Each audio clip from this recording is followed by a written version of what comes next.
All right, welcome back to the Devil in Detail, the Grendel reread podcast. I'm Eli. And Ben, it's our 126th episode. We're super excited. There's a new Grendel book that's rolling, and ta-da, Matt's here. That's great. Hey, what's up? Hi, gents. How you doing? Very good, sir. Good to see you. Yeah, And good to see both of you. yeah, we're going to talk about the brand new Devil's Crucible Defiance, issue 1 of 4. We're starting at 1. I mean, where else are you going to start? So we're starting there, and we're just going to talk to you a little bit about kind of the start of this story, some of the great new characters that we're introduced to. One of my favorite things about the Grendel mythos is how diverse and how, there's just a million different Grendels and styles and versions that the creative mind can just go wild with. So I'd like to chat about some of those things. Ben, what about you? And hopefully characters that stick with you, that are just memorable, Absolutely. And worlds that are so diverse and memorable. And yeah. So, and I mean, starting with some of these amazing spreads and, how he covers up his eyes. I think that's one thing that Ben and I were talking about when we were first conversing about this is the amazing way that he tries to, because like Grendels are illegal. It's a persona non grata. Yes, exactly. In fact, if you're found to be a Grendel, you will be killed, and the Grendel eye slashes will be hacked right into your skull to identify your remains forever. Wow. Oh, okay. Yeah, that's because we've seen these skulls like on the walk in. Yeah. So yeah, he talks about it there at the beginning 2-page spread where he's walking past the big, fuck Grendel's sign. So let's just talk about this. Like, how did you come to this story twist once he comes back from space? It's all these years later. Did you have some influences? I talked about this, I think probably with you guys too. When I came back to do Devil's Odyssey, it had been a while since I'd worked with Grendel Prime. And I just felt like, Grendel has always been about change and always been about shaking up the narrative. And I thought, okay, here I am again, and it's kind of the same old scene. It's the world of the Grendels, the Grendel Con. And I need something to change that, So I thought, well, let's just remove Grendel Prime from that equation altogether. Let's throw him into outer space. So Devil's Odyssey was really kind of my homage to the early heavy metal magazines and how much I loved those and what a big influence they had on me.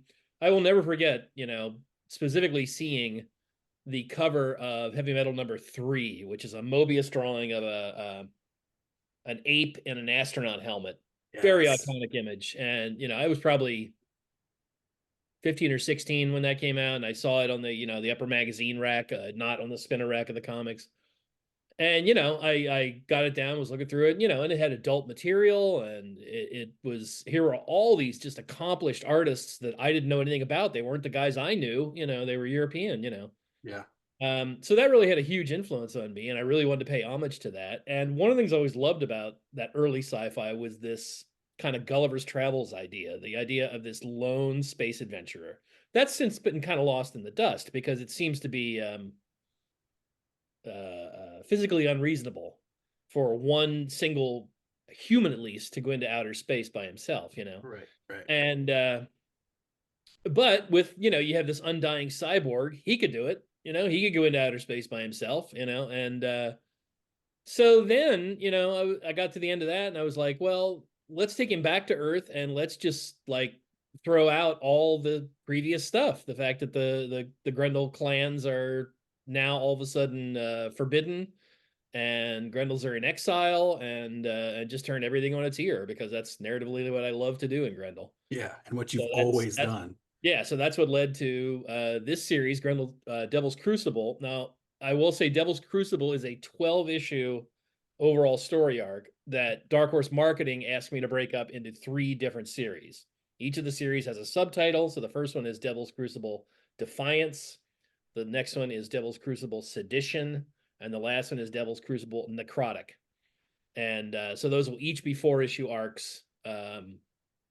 They're spacing them out by a year. So they're next summer will be Sedition, and the following summer will be Necrotic. And that's not quite the way I wrote it, and it's not quite the way I hoped it would be, but I recognize their impulse in regards to the market. They want to get the trade out, and they want to, get the most out of the trade that they can for the longest period of time before they flood the market with another one. So, Sure. So that's the way that's working, but it still works just fine narratively. But yeah, that's how all this came about. Sweet. Ben? Yeah. Well, the book is great. The first two issues are. The first one has that great it's like a new reader, lapsed reader reassurance. You can come onto this no problem. And then I the try to do that second, a lot. I try to do that a lot in Grendel, as yeah, much as I can anyway. sure. There's a And the lot. second one just explodes with lore. Yeah. It's like it really feels like you're because a lot of the imagery is remixed and the scenarios are the pieces are rearranged on this board through time, towards mastery. So it's nice to see, when you've got there are places where it reminds me of stuff from 30 years ago. Yep. It's Brennan's there, and so it's like the Mhm. vision is like this is kind of what it was always meant to look like. Same but different. It's Yeah. like mixing a new recipe. It's mixing a new recipe using the same old ingredients. Yeah. The third issue is coming out on Wednesday, Hmm. and we're finally going to get some wild vampire action. It looks like has working on Dracula rearranged any of your thinking about the Grendel vampires? It Like, has not escaped me that I'm drowning in vampires these days. But I don't know. Vampires have always been a thing for me. One of Stephen King's most famous nonfiction books that he wrote early on in his career was called Dance Macabre, where it was an analysis of horror literature. Mhm. And he divided. It's a little simplistic now, but he divided it horror literature basically up into three archetypes with a fourth sub archetype, and that was Dracula, Frankenstein, the Wolfman. So you have the thing that consumes, Yeah. the unknown monster, and the raging beast, and then the fourth one was the ghost, which can be a subcategory of almost all three of them. And all of those, the vampires just always kind of appealed to me. I believe me, I love Frankenstein and the Wolfman too. But vampires have always been my thing. There's the weird supplemented sexuality to them always. Um, so it wasn't. I can't say it was really by design that I found myself here working on the Dracula project with Kelly Jones, the magnificent Kelly Jones, and bringing the vampires back so full throttle in this story arc. But here I am. I will say, boy, we prep yourselves, man. We see some fucking grody vampire shit in this series as a whole. Really, really some grotesque stuff. So, Well, with Pell and Cross, you show us like gluttony, like ultimate gluttony, and which I always felt like the guys that made the first Blade movie must have read those. Do you remember? There's a giant fat vampire in Blade. Yes. Like, oh, really? feel like somewhere you cite Uber creatures in this text early on, maybe Devil by the Deed, Mhm. and Hunter is one, and genetic mutation and all that. So it just seems open to like any variety and change. But are there more werewolves, or is Argent the only? It struck me the other day that I should play with more werewolves. Yeah, more shape changers. Yeah. Skinwalkers, as the Native Americans used to call them. And perhaps I will in stories to come. The vampires just spread so predominantly, you know what I mean? They can reproduce themselves very readily, and I don't know, in this one, to me, geez, I can't remember in number 2 how much we see. But basically we have these giant, what I call cathedrals, which is a mix between a casino and a cathedral, where the vampires live, but they're full of humans too, who sign on to be food, who sign on to come and live a life of gluttony and excess, and basically living in a casino their entire lives, doing whatever they want, but they have to make themselves available to be fed upon whenever they're called upon. And I don't know, to me that was a reflection of the 1% thing that we see happening all over the world nowadays, where the ultra rich just live on the lifeblood of the other 99% and make them feel happy about it, make them feel glad about it, make them feel like someday I might be in that 1%. Chances are, no, you're never going to be in that 1%, because it's inbred. You have to be there from the beginning. So yeah, oh man, I'm just thinking of some of the vampire scenes. Prepare, prep yourselves, prep yourself. Even Brennan said, "Holy shit, Dad." He's like, even for you, this is some extreme shit. That's awesome. And that's just in the first 4 issues too, so we can look forward to that in the coming months. Yep. Very nice. Yep. Mm-hmm.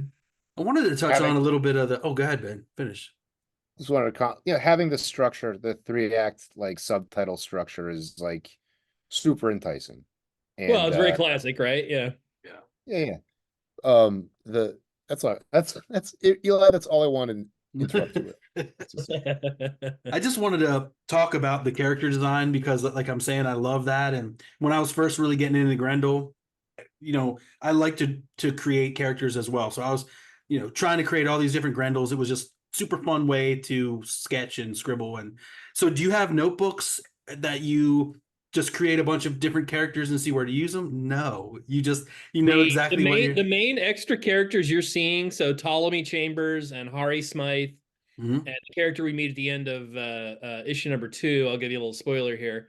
Her name is Baby Legs Eng, and she's a brilliant genetics scientist, and she is Hari's wife. And I just, on a lark, drew all 3 of those on one page one day. Just like boom, boom, boom. Oh. Here's these 3 characters. Those all look good. I'm gonna use them all. Wow. And I don't know, man. That took me 40 fucking years to get to that point. It's right, exactly, yeah. So you just see, like, you were writing, like, so did you write the characters first and then you drew them? I drew them first and tried to concoct their personality based around their appearance. Got it. And so you don't do any type of like character design, or there's nobody in your head. You're like, I feel like I see like Lobot a lot, that Lobot style. Yeah, I tend to keep things pretty open. I tend to keep things pretty open as far as that sort of stuff. I had an email the other day, about a month ago now, from kind of a mutual email from Matt Fraction and Brian Bendis, and they said, "Hey, do you write stuff out first? Or do you just kind of make it up on the spot as you go?" And I was like, I just kind of make it up on the spot, and I just kind of trust my narrative instincts at this point, Yeah. Not that I don't know kind of some big points in the future, like, all right, I'm going to do blank, Yeah. But I don't know. I mentioned heavy metal earlier there. I find I'm really trying to capture a Euro vibe in this new series, as far as its layout, the way things are paced, the way things unfold. Very much feels like the European comics I grew up loving in my early 20s.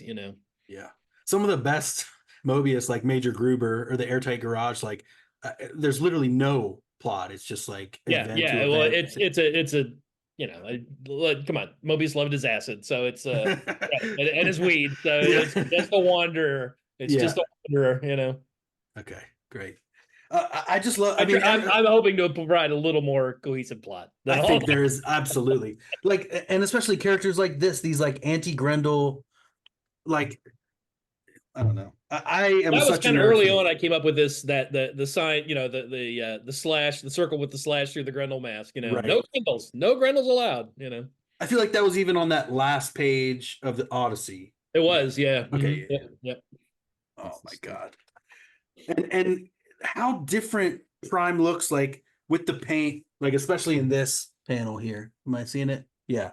Like just the circle eyes create such like an eerie, distant kind of feeling. That kind of came about organically with me having this image of the first issue cover being, hold up the first issue cover there, Eli. Of me being that image is like, geez, why is his face melting? Because we see him in action quite a bit. That second issue cover is totally action oriented. Yeah, and I wanted to go with something more something more intimate and mysterious on the first one. Oh, and Yeah. another thing.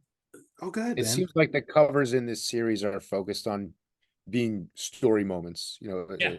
Yeah, not so much the variants. I with all my variant artists, I tell them, you don't have to match the story, man. Just have fun. You can do whatever the fuck you want, Yeah, that Yeah, Matt the Matt Lizniewski. one was Yeah. so my sick. Yeah. God. Wasn't that awesome? Yeah. I was Is like, there we're gonna anyone roll that with else? no logo because a logo would just be too intrusive on that. Yeah, he is an absolutely amazing artist. I got to meet him at Heroes, I think last year.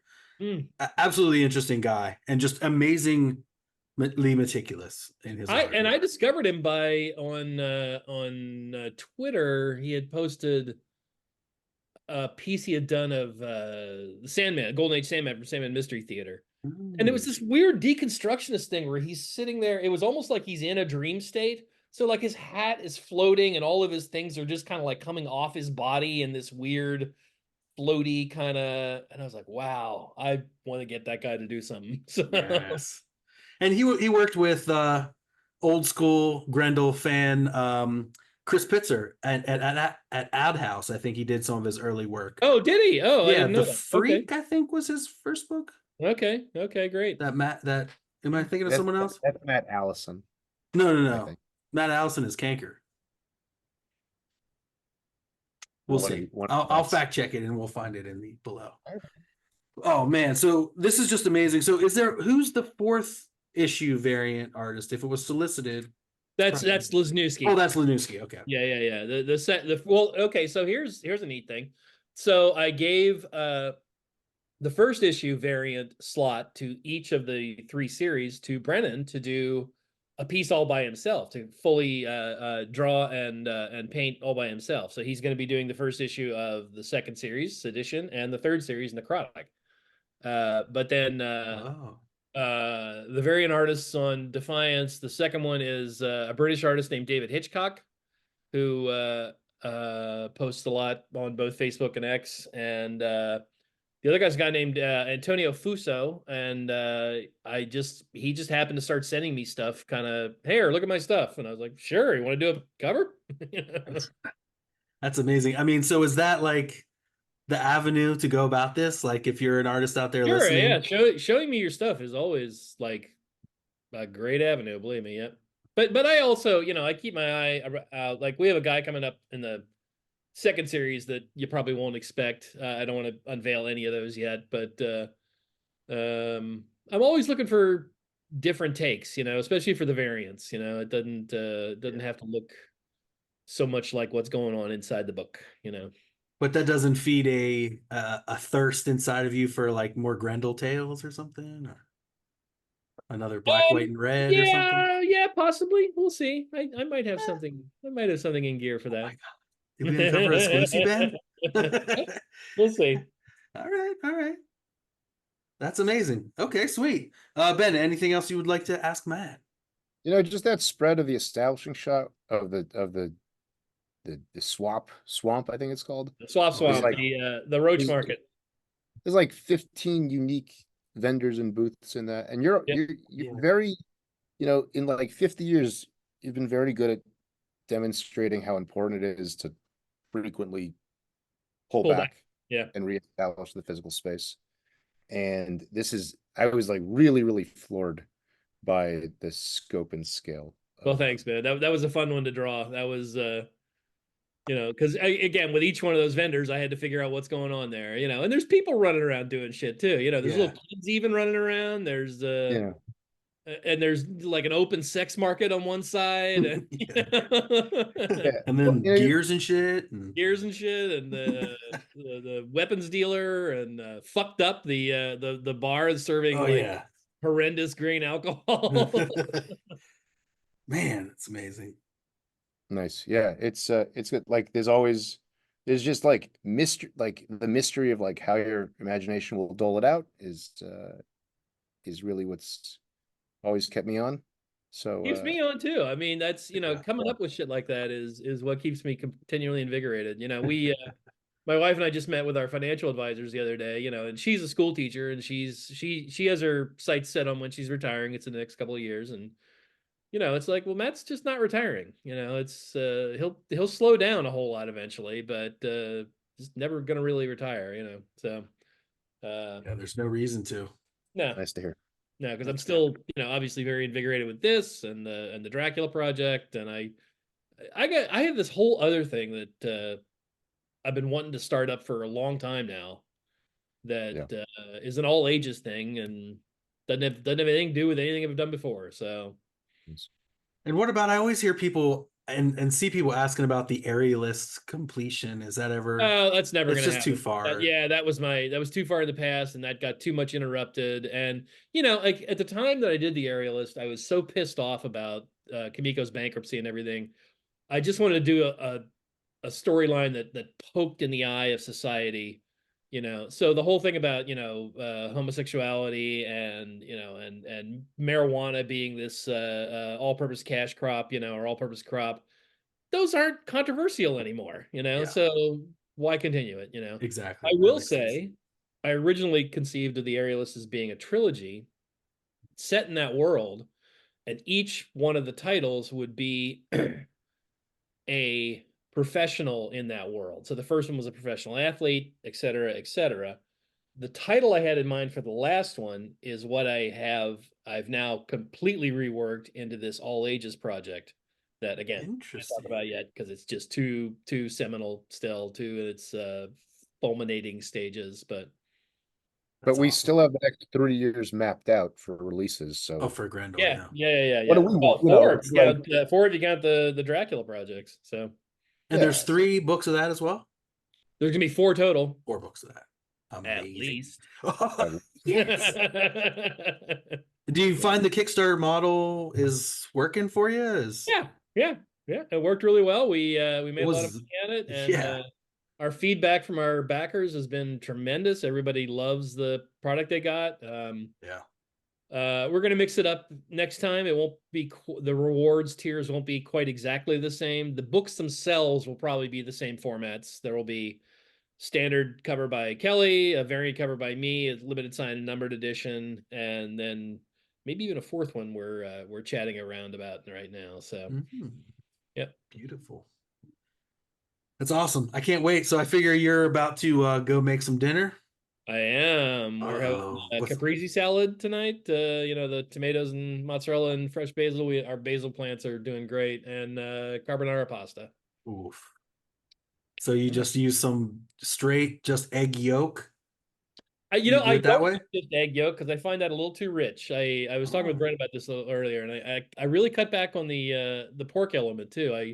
I want both the egg and the pork to be a kind of just a flavoring, not to dominate. They can overwhelm, I find. For sure. It's a tough one. I tried it recently and I fully broke the sauce, which is it can go to scrambled eggs real fast. Yeah. Very fast. Yeah. Awesome. Cool. Exciting, Matt. Thank you so much for stopping by. You bet. Listeners, we're gonna go page by page here, and thank you again, Matt. Yep, have a good dinner. Take care. Thanks again. Yep. Thanks. Wow, that was an amazing interview. It's always a pleasure to have Matt here. Ben, we're so lucky. We're honored to have him join us all the time. Yeah, the insights into his book Imagination, Culture, and the World Beyond is always a treat. Thank you, Matt. It's amazing. It's amazing. So I guess we'll just cut it here, and then we'll be back next week, and we'll talk about issue 1 of Devil's Crucible. And I'm just excited for new Grendel, and let's keep it coming. Like, as we said, we're set for the next 3 years of Grendel, so it's amazing. Eli, I hope that you'll keep, what do you say? You'll always be Grendel. I think, we say, Vivat Grendel. Vivat Grendel, that's the one. And then keep on Grendelin'. That's the one. Okay, friends. Good day.